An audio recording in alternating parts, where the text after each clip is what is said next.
बन रही है यूनिट 6 इंटीग्रेशन लेक्चर कंटेंट क्या है detail topic exercise 6.1 definition of integration करेंगे और एक एग्जांपल से वजाहत देंगे, फिर कॉन्सेप्ट ऑफ इंटीग्रेशन के ऊपर कुछ पढ़ेंगे, फिर थ्योरम करेंगे। ठीक हो गया जी। हमने क्या लेना है, सबसे पहले एक फंक्शन ले ले। ठीक हो गया। Unknown, let we have a function, we have an unknown function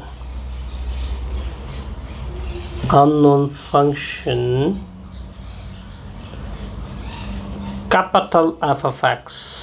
हमने एक unknown function capital f of x लिया, लेकिन इसमें चेंज का हमें पहले से पता है। ओके, मतलब the rate of change, function unknown है but rate of change of a function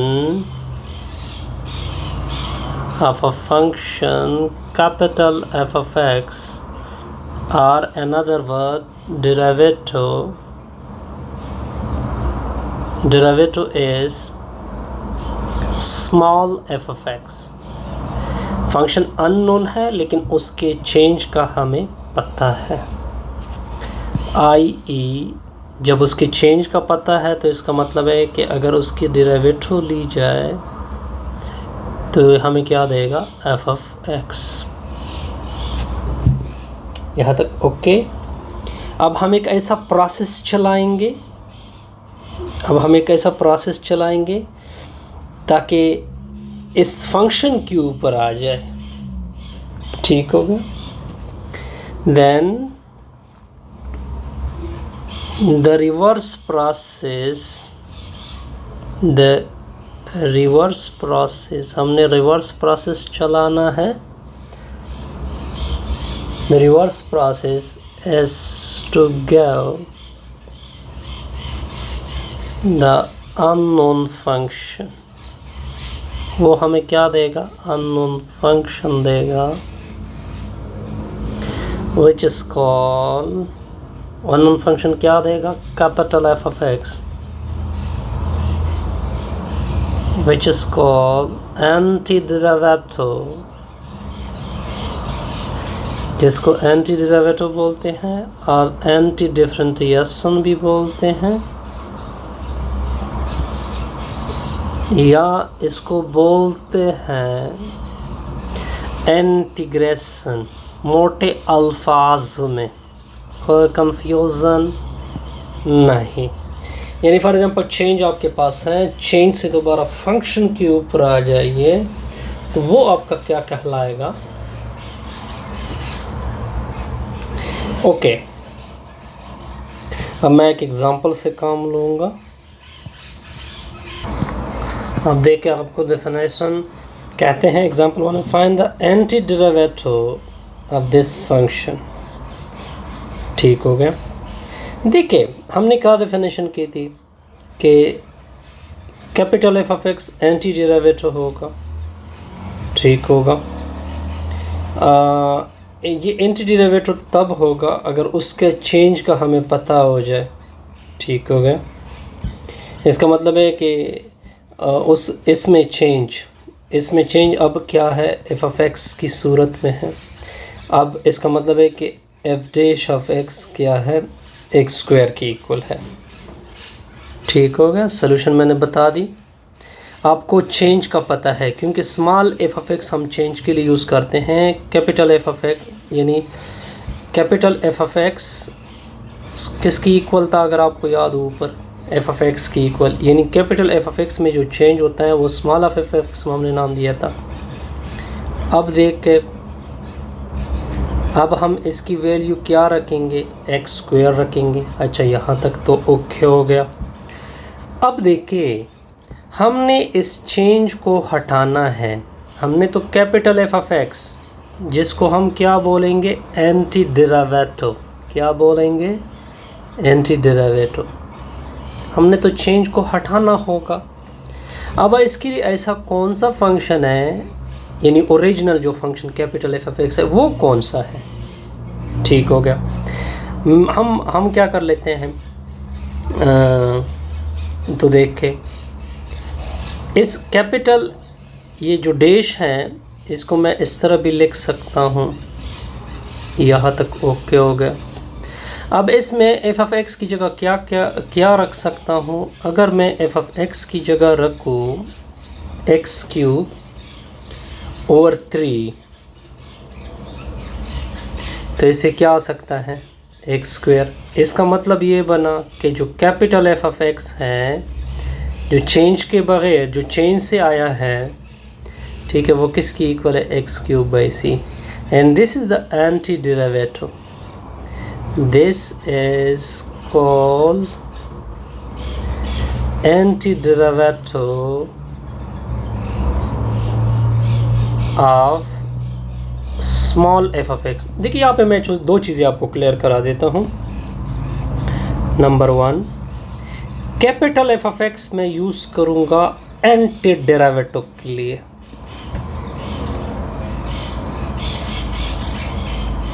ठीक है। रेट ऑफ चेंज मैं यूज़ करूँगा rate of change and F of x, वो इस तरह लिखेंगे उसके रेट ऑफ चेंज, यानी कैपिटल एफ ऑफ एक्स में जो रेट ऑफ चेंज होगा वो हम डिनोट करेंगे स्मॉल एफ ऑफ एक्स में। ठीक हो गया, ये चीज़ क्लियर हो गई। अब यहाँ देखिए, यहाँ पे एक बड़ा इंटरेस्टिंग रिज़ल्ट आएगा। ये रिज़ल्ट क्या है, constant of integration, constant of integration. देखिए if the given function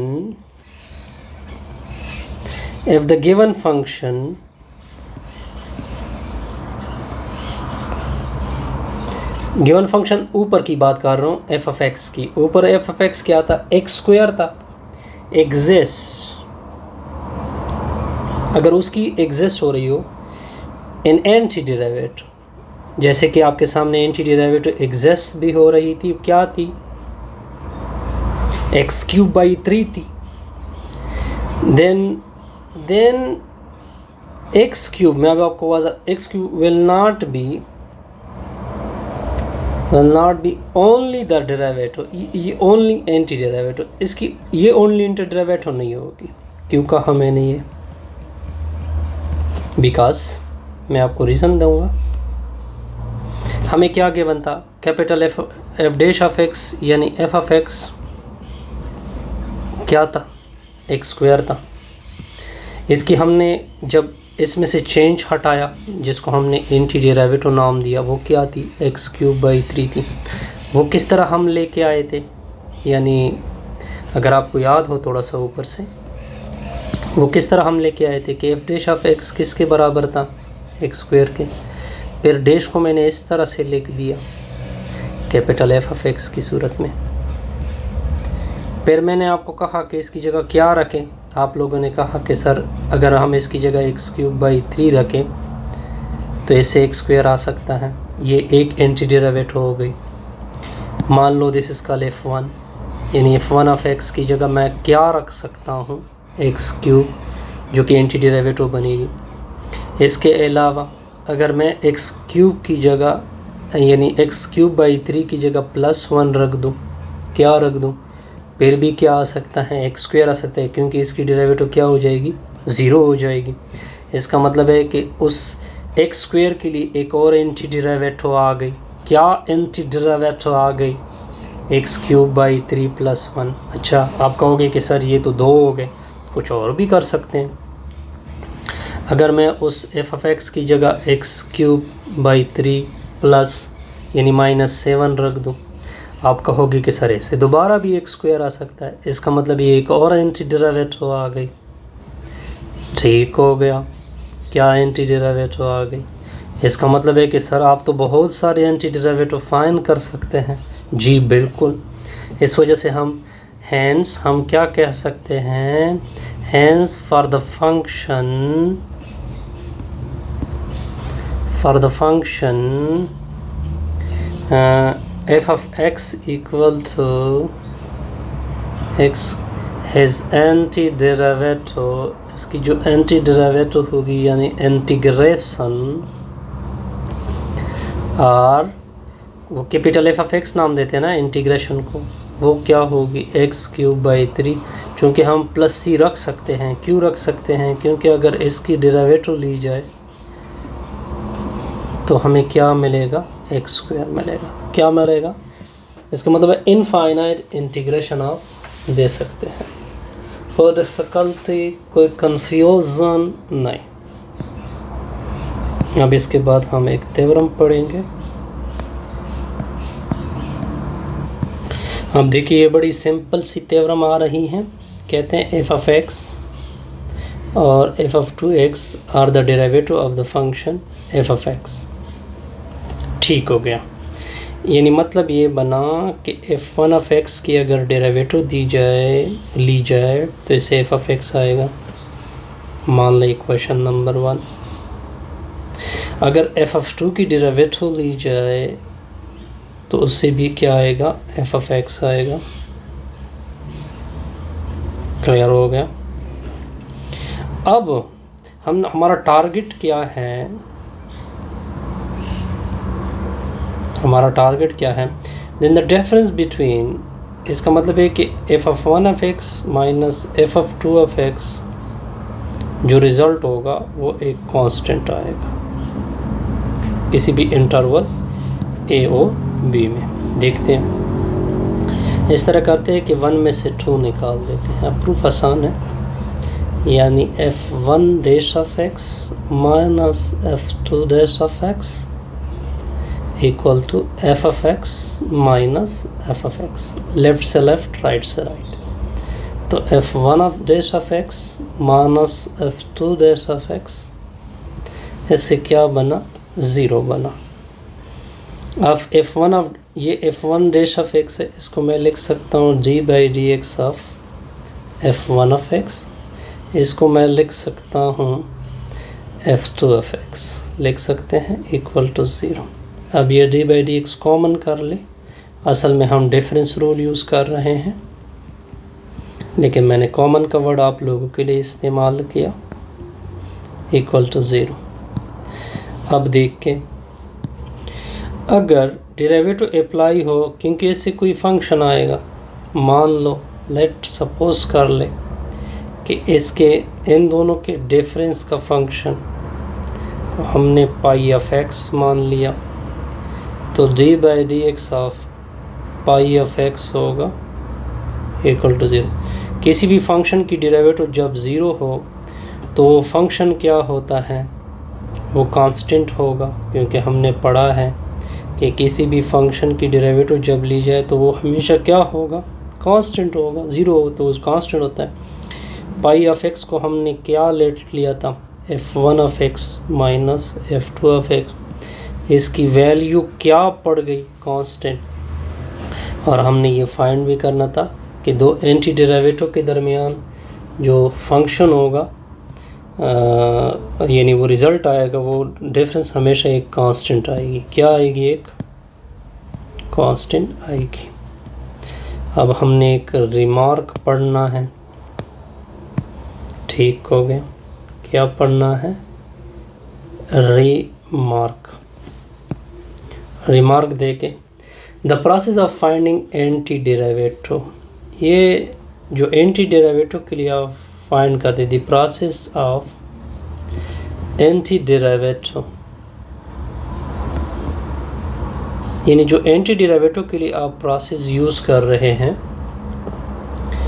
A when called, उसको बोलते हैं एंटी डिफरेंशिएशन। उसको क्या बोलते हैं, एंटी डिफरेंशिएशन। इंटीग्रेशन भी बोलते हैं। Are inverse of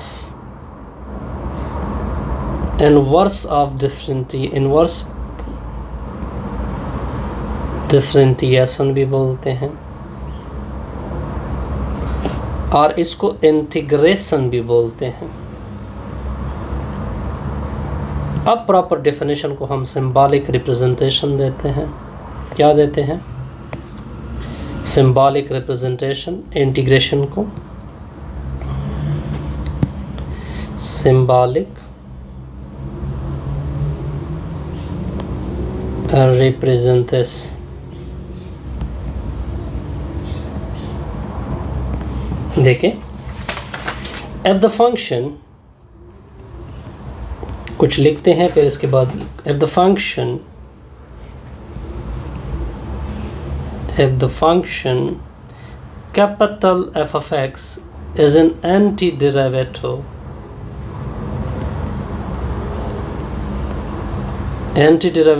of f of x, clear? Then the expression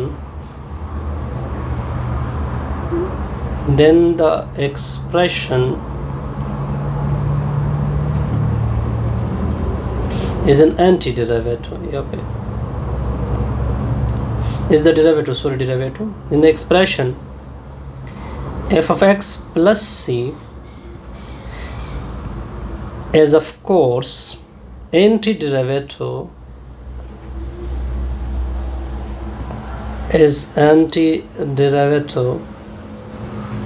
और इसको एंटी डिफरेंशिएशन, इसको एंटी डिफरेंशिएशन और इसको इनडेफिनिट इंटीग्रल भी बोलते हैं। इनडेफिनिट इंटीग्रल किस तरह, क्या मतलब बना? देखिए, फंक्शन की डेरिवेटिव आपको गिवन है। फंक्शन की डेरिवेटिव यानी एफ डैश ऑफ एक्स का रिजल्ट हमें एफ ऑफ एक्स की तरफ आना है, लेकिन हमने तो वापस एफ ऑफ एक्स की तरफ जाना है। लेकिन एफ ऑफ एक्स की तरफ जब भी जाएंगे तो वो एक से ज़्यादा होंगे, इस वजह से हम क्या लगाते हैं? कांस्टेंट सी लगाते हैं। कोई डिफ़िकल्टी, कोई कंफ्यूजन नहीं। ये इसको सिंबॉलिक किस तरह लिखेंगे? देखिए, यानी ये सिंबल एफ ऑफ एक्स के ऊपर अप्लाई होगा, तब आप ओरिजिनल क्वांटिटी की तरफ आओगे। ओरिजिनल क्वांटिटी यहाँ पे क्या आएगी? एफ ऑफ एक्स प्लस सी। यानी इसको पढ़ोगे किस तरह? Integral F of x D x का ये रिजल्ट हमेशा इक्वल होगा एफ ऑफ एक्स। यानी ये चेंज था, हमने बताया था कि इसको ये चेंज है। जैसी चेंज के ऊपर ये विद रिस्पेक्ट टू ये अप्लाई होगा तो आप चेंज ख़त्म कर दोगे, जिसको इंटीग्रेशन बोलोगे, वो क्या आएगा? F of capital F of X plus C की सूरत में। तो ऑब्जर्वेशन है कुछ,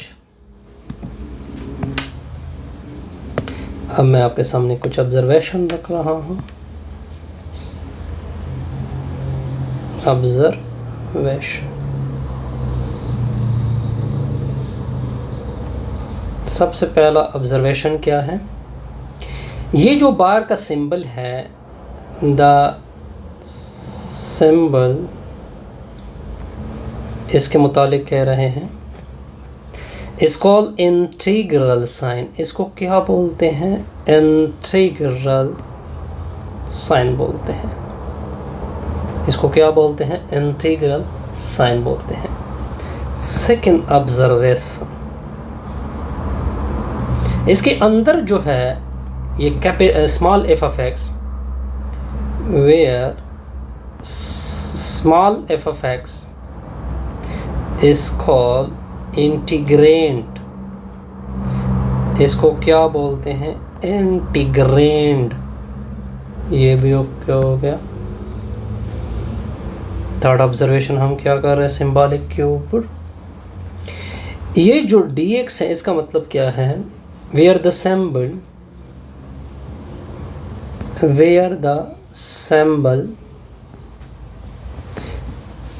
dx indicate,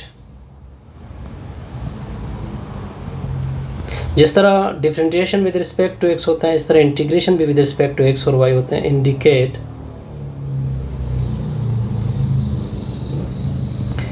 antiderivative is performed with respect to x। ये वेरिएबल है, ये भी क्या हो गया? अच्छा, नेक्स्ट ऑब्जर्वेशन हम क्या, लेकिन बाद में हम एक प्लस सी भी डाल लेते हैं। कहाँ पे सी डाल लेते हैं, इसकी तो मैंने ऑब्जर्वेशन कंप्लीट किया, अब इसकी तरफ आते हैं। इसमें ये इम्पॉर्टेंट है, ठीक हो गया। The arbitrary c indicate, the arbitrary capital C indicates are called constant of integration। इसको क्या बोलते हैं, कांस्टेंट ऑफ इंटीग्रेशन। यहाँ पे मैं एक सिंपल सी एग्जांपल लूँगा। For example integral 2x dx, ये चेंज है, ये चेंज किस से आया है, ये x² प्लस c से आया है। क्यों? अगर आप वेरीफाई करना चाहते हैं कि इससे, ये तो चेंज के बगैर है, क्या इससे दोबारा ये चेंज आ सकता है, तो हमने आपको तरतीब बताई थी कि इसकी डेरिवेटिव लोगे तो ये मस्ट आपको 2x देगा। x² की डेरिवेटिव हमने पढ़ी है, वो 2x आती है, c की वैल्यू 0 आती है। इसके अलावा एक बात और नोट कर ले, अगर मैं इसको विद रिस्पेक्ट टू t कर दूँ, फिर भी ये t होगा, t² प्लस c होगा। क्यों? क्योंकि इसे दोबारा वेरिएबल के फ़र्क करने से डिफरेंशिएशन पे असर नहीं पड़ेगा।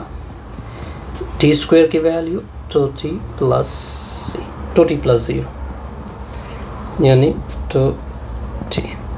क्लियर? ये कुछ थे, यानी हम कोई भी नेक्स्ट ऑब्जर्वेशन हम क्या करेंगे, we can use different symbol या different variable and integration, i.e. t भी यूज़ कर सकते हैं, s भी यूज़ कर सकते हैं, u भी यूज़ कर सकते हैं, v भी यूज़ कर सकते हैं, ब्ला ब्ला ब्ला। क्लियर? इससे हमारी ये वैल्यू क्या हो जाएगी, कंप्लीट।